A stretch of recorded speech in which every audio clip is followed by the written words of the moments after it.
Barataa beekamaan lammii biyya Hindii kan Mahatma Gandhi jedhamu haadha manaa isaa akkam godhe mee seenaa ajaa'ibaa tana itti as dhiyaadha. Mahatma Gandhi fi haati manaa isaa amantii Hindii hordofaa turan. Haadha warra isaa waliin osoo jiraachaa jiru haati isaa dhukkuba sombaatiin qabamte.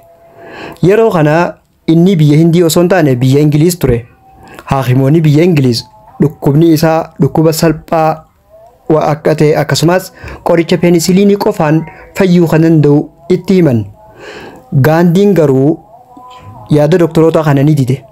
Amantiin Hindiidhaa waaqa qofaatu nama fayyisa jedhee waan amanuuf inni qoricha kana fudhachuurra Rabbi irratti irkannaa yaadajuu san cimse.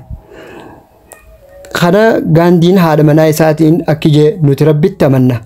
Dhukkuba Rabbiin nutti fideef qoricha hin fudhannu jedhee haadha manaa isaatti hime.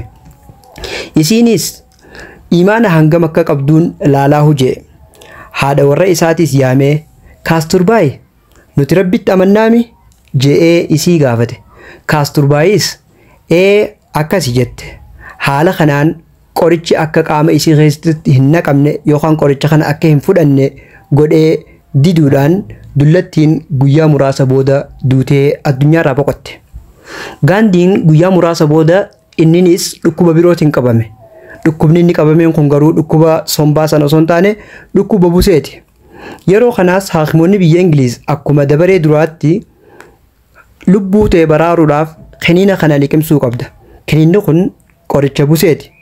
Isa kana yoo fudhatte ni fayyita. Yookaan immoo atis akkuma haadha mana keetii dhukkuba kanaan kutuuf deemte jedhanii hoggaa itti himan. Amma Mahatma Gandhiin amantii fi imaana duraan odeessu achi dhiisee qoricha fudhachuu hayyame. Kiniina isaa liqimsee lubbuu isaatis dhukkuba sanirraa oolche. Ajaa'ibaami mee wanni dhagaan hedduudhaati. Dr. Eliyaas Abdallaa hordofuu hin dagatinaa.